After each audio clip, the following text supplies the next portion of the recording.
Hola, ¿qué tal? Saludos, bienvenidos a esta emisión más de Padilla en América, la primera de esta semana. Y el tema que vamos a tratar, le doy un pequeño adelanto nada más antes de pasar al reporte de bolsa. Vamos a hablar sobre, bueno, pues qué le espera a Estados Unidos, qué le espera al nuevo presidente de Estados Unidos, que no es otro más que Barack Obama. Hoy tomó cargo de nuevo por otros 4 años y vamos a hablar de qué es lo que le espera en términos económicos a esta presidencia, a esta administración y a este país. Pero antes, bueno, pues vámonos con Juan Gasaya, que tiene el reporte de cierre de bolsa, que no hubo operaciones en Estados Unidos justamente, Juan. Sí, así es, Alberto, ¿cómo te va? Efectivamente, hoy por el feriado del natalicio de Martin Luther King no hubo operaciones en Nueva York. Sí, como comentabas, destacó la asunción para el segundo mandato de Barack Obama, con estas deudas pendientes de reducir el déficit público, atacar el desempleo e impulsar el crecimiento en los Estados Unidos. Recordemos que el viernes las bolsas de Nueva York habían cerrado en sus niveles máximos en 5 años. Un poco con esa tónica positiva, en Europa hubo leves ascensos entre el 0,4 y el 0,7%, a la espera también de la reunión de ministros de finanzas de la eurozona, donde se vislumbra que podría haber algún tipo de flexibilización en esta política tan ortodoxa de ajustes que recomienda Alemania. En términos regionales, las variaciones fueron escasas justamente por esa falta de referencia de Wall Street. México terminó neutro. Hoy destacó la información de que se conoció que el desempleo en México se ubica en el 4,47%, y si bien el país azteca tiene un elevado índice de informalidad, un 60%, es de destacar que países como México o Chile ya se encuentran en niveles de pleno empleo. En Brasil la bolsa paulista bajó un 0,09%, principalmente encabezadas por Petrobras, la petrolera, la empresa insignia del mercado paulista. En contrapartida hubo un fuerte ascenso de las empresas eléctricas, que habían sido muy castigadas la semana pasada. Bogotá cerró con una leve baja de 0,1%. Estadísticas oficiales en Colombia señalan que se espera un crecimiento de la actividad del 4,8% para el 2013, así que se abre un panorama, al menos en las expectativas, positivo para Colombia. Perú cerró con alza de 0,2%, la bolsa de Lima, y el Merval de Buenos Aires volvió a subir, se separó, se diferenció del resto de los mercados, subió un fuerte 1,7%, ya suma un 13% en lo que va del año el incremento de la bolsa de Buenos Aires. Listo, Juan Gasaya. Bueno, pues te agradezco muchísimo por este reporte de bolsa y nos vemos mañana, ¿no es cierto? Perfecto, nos vemos. Gracias. Bueno, pues entonces vamos a hablar de eso. Justamente este lunes tomó reposesión Barack Obama. Hay que aclarar, recordar que fue reelecto y bueno, ahora tomó posesión para otros 4 años. Hay que recordar que los primeros 4 años de Barack Obama en materia económica pues no se pueden explicar sin los primeros 2 años con la profunda crisis con la que recibió el país. Una época que yo definiría como para apagar incendios, los primeros 2 años, y los últimos 2 años, pues un intento para tratar de hacer crecer a la economía. Y en estos 4 años que vienen, bueno, pues él lo dijo en su discurso de inauguración, como se le llama acá, bueno, pues que el reto es tratar de reducir la tasa de desempleo y, bueno, generar trabajos y generar crecimiento. Vamos a hablar de los principales retos, vamos a hablar de qué es lo que tiene que hacer y cómo lo puede hacer Barack Obama en los próximos 4 años. Y para eso tenemos a dos economistas de primer nivel. Primero, desde Pensilvania, Alfredo Coutinho, jefe de economistas, economista en jefe para América Latina de economy.com. Alfredo, saludos, ¿cómo estás? Es un placer estar contigo, Alberto. Muy bien, gracias. Muchas gracias. Y nos acompaña también Gustavo Cañonero del Deutsche Bank, también para hablar de este tema. ¿Cómo estás, Gustavo? Muchos saludos. ¿Qué tal, Alberto? ¿Cómo estás vos? Bien, afortunadamente. Bueno, yo creo que la primera pregunta va a ser para ambos. Primero contigo, Alfredo, si me lo permites. La pregunta es, ¿qué reformas, creo que los objetivos son claros? Hay que hacer reducir la tasa de desempleo, hay que hacer crecer la economía, que es prácticamente la misma cosa. La pregunta es, en cuanto a reformas económicas, en cuanto a decisiones económicas, ¿Qué es lo que le falta por hacer o lo que debería hacer esta administración? ¿Qué es lo más apremiante en ese sentido para los próximos 4 años?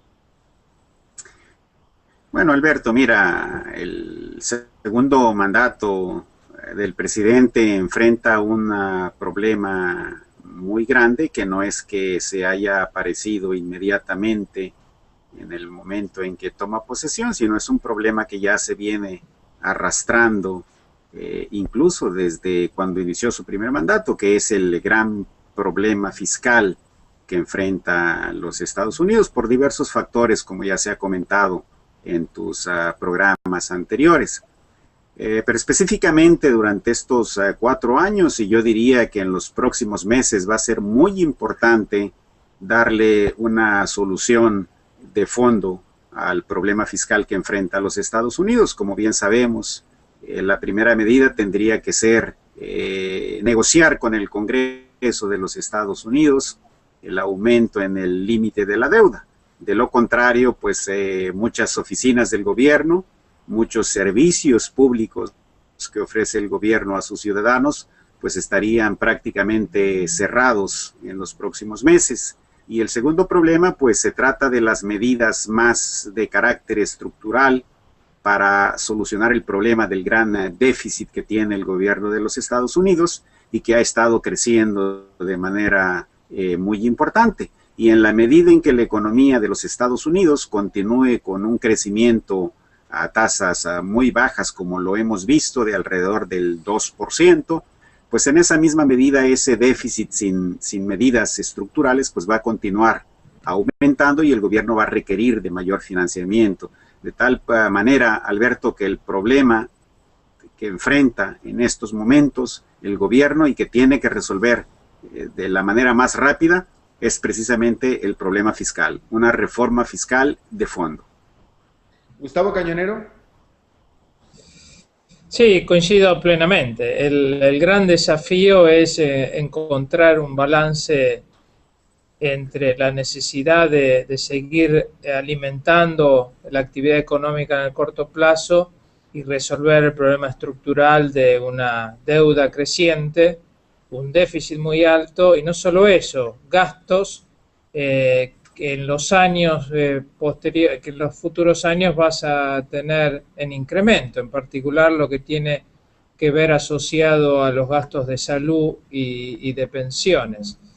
Dicho esto, hay sí una ventaja en lo que puede ser la agenda económica mirando a futuro respecto a la de los últimos 4 años, y es que el sector privado americano, hoy por hoy ya probablemente se pueda decir que ha terminado de hacer su ajuste después de las crisis del 2008, en el sentido que hoy podríamos esperar que, por ejemplo, sectores muy rezagados en los últimos años, como el de construcción o el de bienes raíces, comiencen a ayudar a la recuperación y alivie de alguna manera la necesidad del ajuste fiscal de corto plazo, con lo que da mucho más motivación para que el presidente se enfoque de forma casi exclusiva en las reformas estructurales de impuestos, gastos sociales y salud en particular. Pero hasta ahora me pareciera a mí, al menos, o a lo mejor yo no estoy entendiendo, pero me pareciera a mí que estamos hablando de cómo arreglar y cómo sanear las finanzas públicas de Estados Unidos, que queda claro es clave. Pero la pregunta mía viene por el lado, ¿qué es lo que va a generar, uno, crecimiento económico fuerte, vaya, deseable, y dos, por tanto, una caída sensible del desempleo? ¿Qué es? ¿Son estas? Es cuestión nada más de que, como estamos viendo ahora, es cuestión nada más de que el gobierno asincere sus cuentas públicas. Esa es una pregunta. O la otra pregunta sería, ¿ya se tomaron las medidas necesarias para este objetivo y por tanto lo único que hay que esperar es tiempo a que las circunstancias se acomoden para que comiencen a rendir frutos? O tres, ¿es que acaso hay que tomar mayores reformas? Gustavo, me quedo contigo. Mira, yo creo que hoy necesitas que el sector público no le agregue ruido a la macroeconomía americana. Es decir, en los primeros 4 años financió el ajuste del sector privado. Y ahora es muy probable que el sector privado tenga la fortaleza suficiente para que sea el motor principal de la economía americana.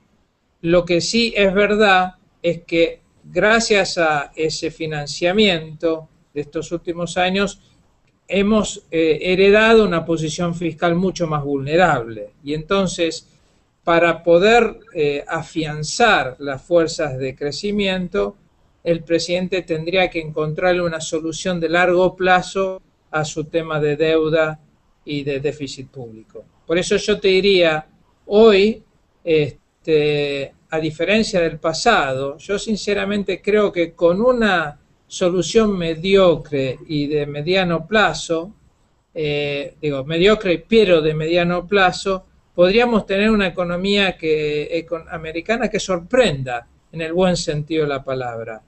Lamentablemente, una resolución mediocre sigue siendo muy exigente para los políticos americanos, porque requiere subir impuestos, que siempre ha sido evitado por las fuerzas republicanas, y también bajar gastos, que siempre ha sido muy difícil de aceptar para fuerzas demócratas, ¿no? Buen punto. Alfredo, la misma pregunta básicamente. ¿Qué es la clave que nos va a dar en Estados Unidos el crecimiento económico deseable y, por tanto, la fuerte creación de empleos o reducción del desempleo? Claro, Alberto, mira, Gustavo comentó un punto muy importante. Se necesitan cambios de fondo en esta economía, cambios estructurales, lo que los economistas llamamos reformas que produzcan cambios importantes, pero para que eso se puedan dar, y por supuesto eso se dan en el mediano y en el largo plazo, sobre todo los resultados positivos de esas reformas, el gobierno definitivamente tiene que implementar una reforma al sistema fiscal. No se puede seguir viviendo de lo prestado en los Estados Unidos. El gobierno ha gastado cantidades enormes de recursos en uno u otro problema y eso ha generado requerimientos financieros para el sector público muy importantes. Se tiene que estabilizar primero los niveles de deuda y se tiene que empezar a sanear las finanzas públicas tanto a través de recortes de gasto, por ejemplo, y también a través de aumentos de impuestos. Mientras esto no suceda, Alberto, el gobierno no va a tener finanzas públicas sanas, no va a poder generar margen de flexibilidad hacia futuro y, por supuesto, eso va a obstaculizar a una de las fuentes muy importantes del crecimiento económico, que es el ahorro y la inversión. Ya Gustavo mencionaba, y estoy totalmente de acuerdo con él, en que posiblemente el sector privado en los Estados Unidos tenga ya la fortaleza para empezar a conducir la recuperación económica de una manera más definida. Pero si el sector público, el gobierno, no hace su parte saneando sus finanzas públicas, eso se va a convertir en un peso muy importante que va a seguir arrastrando y deteniendo la recuperación económica. Y más a largo plazo, más a mediano plazo, Alberto, pues conocemos perfectamente bien qué es lo que está faltando en la economía. Todo este tema de las reformas, pues se trata básicamente no solamente de aumentar el ahorro y la inversión tanto del sector público como del sector privado, sino también aumentar la productividad tanto del factor trabajo a través de mejor educación, de mejor entrenamiento y también a través de una mejor incorporación de tecnologías en los procesos productivos. Y como decía, esto es un proceso que toma más tiempo, va a ser más a mediano y largo plazo, pero se tiene que avanzar en eso para poder lograr poner a la economía de los Estados Unidos en una recuperación más estable y más duradera, por supuesto. Nada más una pregunta aclaratoria, Alfredo. Todas estas reformas tan importantes que tú acabas de mencionar, todos estos objetivos, la pregunta es, ¿tienen que hacerse las decisiones para llegar a cumplir esos objetivos, tienen que hacerse sí o sí con acuerdo con el Congreso o decisiones de estas pueden hacerse solamente desde el gobierno, desde la Casa Blanca? No, definitivamente tiene que haber un acuerdo con el Congreso, definitivamente. El hecho de que se logre sacar un consenso específico con medidas detalladas para arreglar el problema fiscal tiene que ver mucho con el Congreso. Y para seguir adelante con los cambios estructurales, pues definitivamente el Congreso tiene necesariamente también que dar su visto bueno. Si no, podemos caer en situaciones en otros países. En América Latina tenemos ejemplos diversos en donde el presidente propone, pero el Congreso obstaculiza, y eso no nos va a llevar a nada en los Estados Unidos.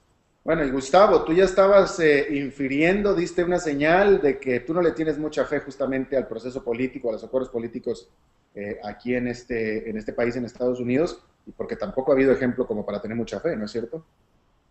Exactamente, es lamentable, pero la realidad es que siempre costó muchísimo conseguir un tipo de esfuerzo como el que hoy se requiere.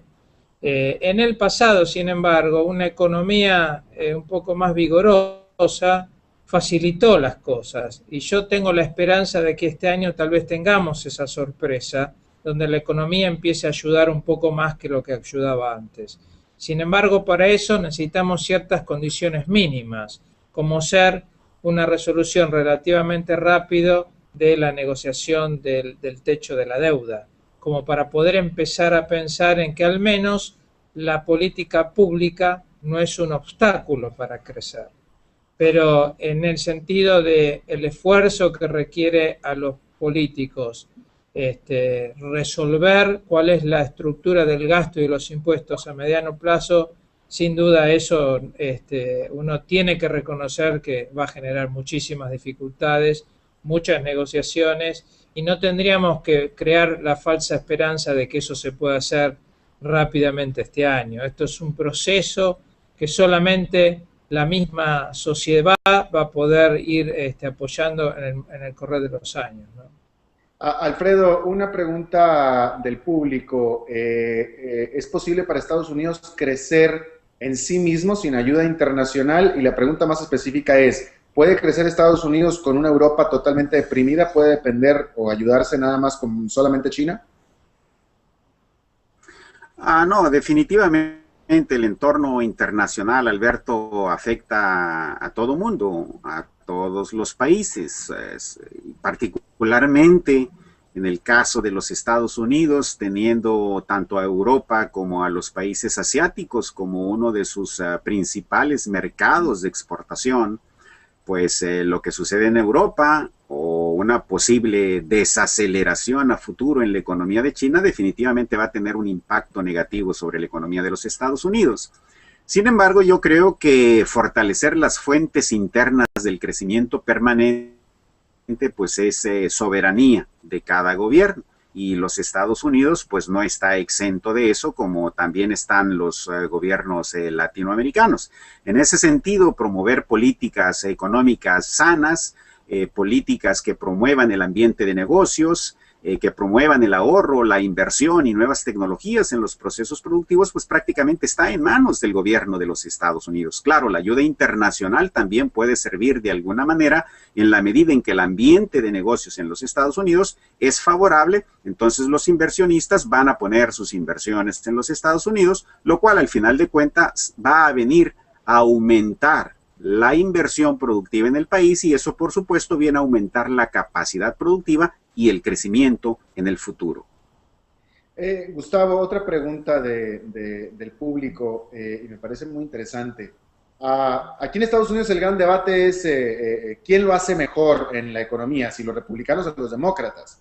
La pregunta concretamente es, el último presidente demócrata antes de Barack Obama fue Bill Clinton, y en 8 años Bill Clinton tuvo una época de crecimiento económico espectacular, y no solamente eso, sino que logró recibió él un país con déficit fiscal, como está ahora, no tan abultado, y entregó un país a George Bush con superávit fiscal. ¿Qué fue lo que hizo diferente Bill Clinton, o qué fue lo que era diferente en aquella época que ahora es imposible, evidentemente? Mira, yo creo que Bill Clinton encontró un balance muy delicado entre lo que siempre fueron los demócratas y los republicanos, y cuidó las finanzas públicas, logrando no caer en la debilidad ideológica de enfrentar o bajar impuestos o subir gasto. y con eso logró que la economía privada no sintiese la presión del sector público en su desarrollo habitual. El crecimiento sucedió y ese fuerte crecimiento resolvió por completo la cuestión fiscal, con lo que tuvimos ese círculo virtuoso que nació en cierta neutralidad de las cuentas públicas para que el sector privado resolviera con crecimiento los problemas fiscales. Hoy por hoy no tenemos esa posibilidad porque la situación fiscal es mucho más complicada en magnitud de lo que era cuando comenzó su primer gobierno el presidente Clinton. Pero en ese sentido yo te diría que si hay algo que hoy claramente no se puede hacer, es pensar en bajas de impuestos para promover a la actividad privada, porque hoy bien lo dijo el presidente en su speech de inauguración, que tienen un delicado esfuerzo hacia adelante, que es tratar de resolver estos problemas fiscales de largo plazo sin olvidarse de las sociedades, de las generaciones pasadas que ayudaron a construir el país, esto es pensionados y esto es reforma de salud, ni tampoco de las generaciones futuras que lo van a poder definir mucho más, y esto es la educación, con lo que lamentablemente tenés una sociedad y un país que requiere de mucho esfuerzo fiscal. Y en eso yo creo que la ideología republicana, que siempre trata de promover bajas de impuestos, hoy claramente no tiene ningún espacio. Alfredo Cutiño, a menos de que tengas algo que agregar a lo que estamos hablando en este tema, a menos de que tengas algo que agregar, déjame te pregunto. Aquí en Estados Unidos, un punto de diferencia de crecimiento es muchísimo. Es decir, un punto hace toda la diferencia del mundo. Pero en ese sentido, te pregunto yo, ¿hace diferencia para América Latina, concretamente México y Centroamérica, que dependen tanto de Estados Unidos? O sea, ¿qué tan importante es para esta región, Centroamérica, México, el resto de Latinoamérica, que Estados Unidos tenga un crecimiento mayor o menor?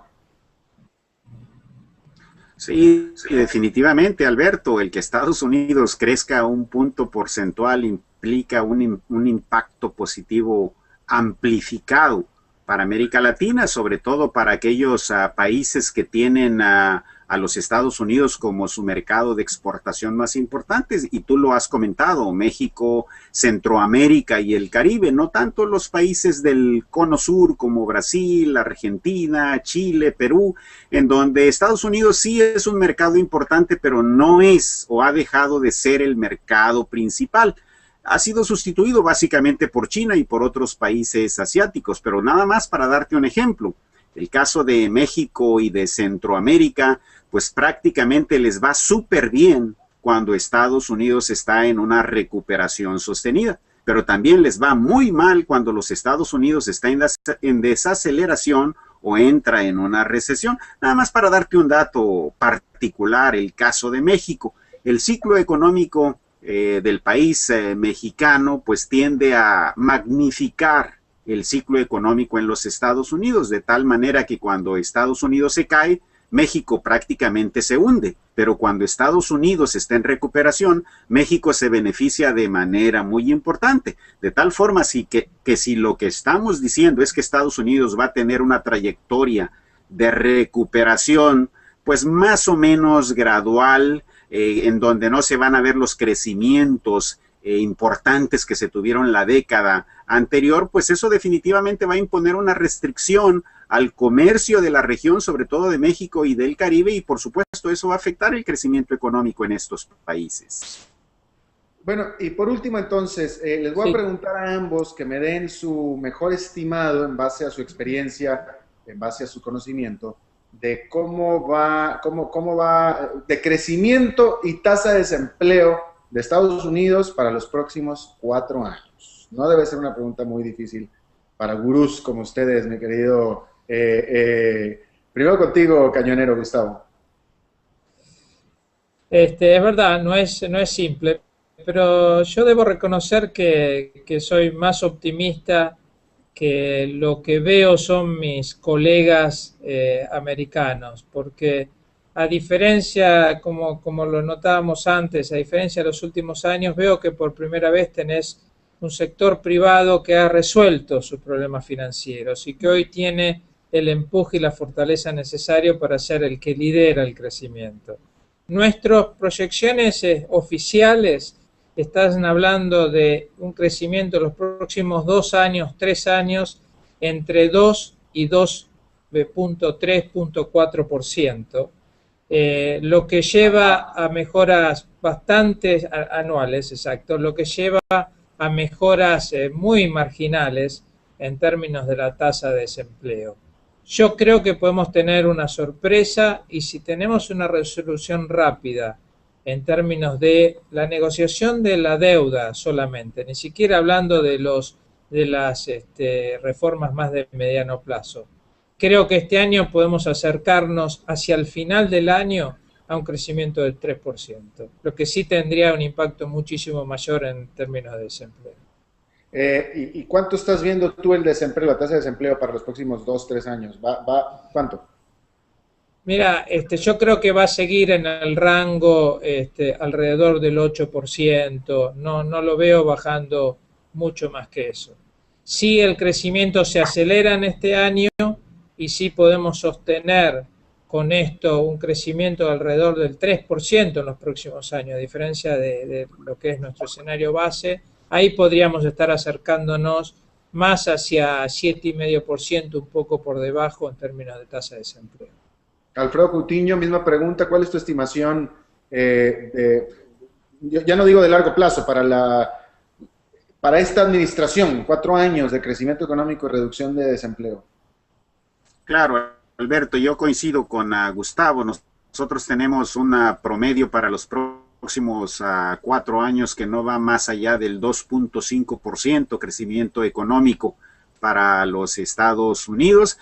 Por supuesto, pudiera haber alguna sorpresa, como dice Gustavo, pero no lo vemos básicamente como algo que pudiera sostenerse por un periodo suficientemente largo. Y para la tasa de desempleo sí la estamos viendo ligeramente por abajo de un 8%, básicamente por el esfuerzo que pueda tener el gobierno en los próximos 4 años por generar empleos de alguna manera durante sus próximos 4 años en actividades que son intensivas en mano de trabajo, en fuerza de trabajo, como son la construcción, otro tipo de infraestructura, como lo hemos visto ya en los años anteriores, de tal manera que entre un 7,8 y un 8% tasa de desempleo como promedio para los próximos 4 años, con un crecimiento de alrededor de 2,5%.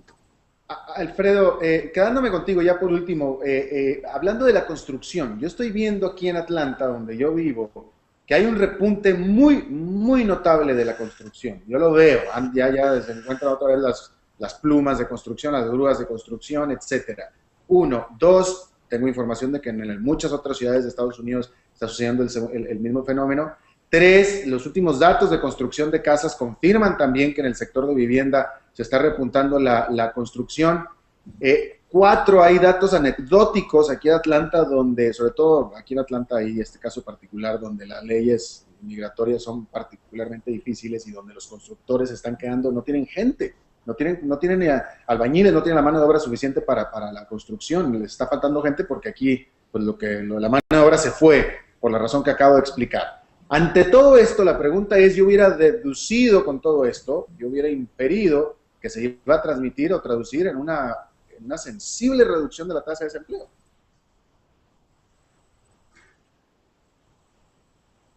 Sí, claro, es posible, Alberto, pero antes que nada, como bien lo hemos comentado Gustavo y tu servidor, el gobierno tiene enfrente pues prácticamente una fiera que tiene que domesticar, que es las finanzas públicas. Y si eso se resuelve a medias o no se resuelve, entonces todas estas señales de recuperación que hemos visto ya desde finales del año pasado, pues pudieran apagarse en los próximos meses y eso pudiera de alguna manera restringir el avance de la economía de los Estados Unidos durante el presente año.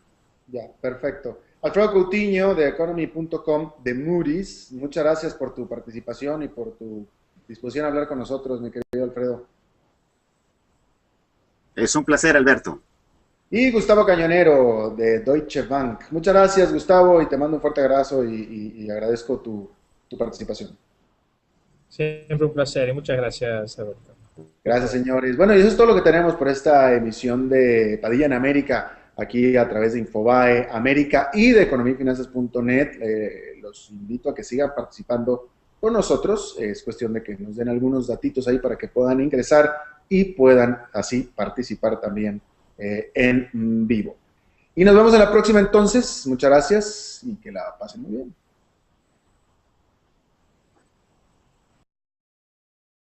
Así es, Alberto, ¿cómo te va? Efectivamente, hoy por el feriado del natalicio de Martin Luther King no hubo operaciones en Nueva York. Sí, como comentabas, destacó la asunción para el segundo mandato de Barack Obama, con estas deudas pendientes de reducir el déficit público, atacar el desempleo e impulsar el crecimiento en los Estados Unidos. Recordemos que el viernes las bolsas de Nueva York habían cerrado en sus niveles máximos en 5 años. Un poco con esa tónica positiva, en Europa hubo leves ascensos entre el 0,4 y el 0,7%, a la espera también de la reunión de ministros de finanzas de la eurozona, donde se vislumbra que podría haber algún tipo de flexibilización, fuerte ascenso de las empresas eléctricas, que habían sido muy castigadas la semana pasada. Bogotá cerró con una leve baja de 0,1%. Estadísticas oficiales en Colombia señalan que se espera un crecimiento de la actividad del 4,8% para el 2013, así que se abre un panorama, al menos en las expectativas, positivo para Colombia. Perú cerró con alza de 0,2%, la Bolsa de Lima, y el Merval de Buenos Aires volvió a subir, se separó, se diferenció del resto de los mercados, subió un fuerte 1,7%, ya suma un 13% en lo que va del año el incremento de la Bolsa de Buenos Aires. Listo, Juan Gasalla. Bueno, pues te agradezco muchísimo. En esta política tan ortodoxa de ajustes que recomienda Alemania.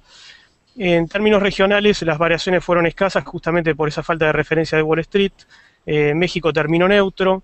Hoy destacó la información de que se conoció que el desempleo en México se ubica en el 4,47%, y si bien el país azteca tiene un elevado índice de informalidad, un 60%, es de destacar que países como México o Chile ya se encuentran en niveles de pleno empleo. En Brasil la bolsa paulista bajó un 0,09%, principalmente encabezadas por Petrobras, la petrolera, la empresa insignia del mercado paulista. En contrapartida hubo un fuerte...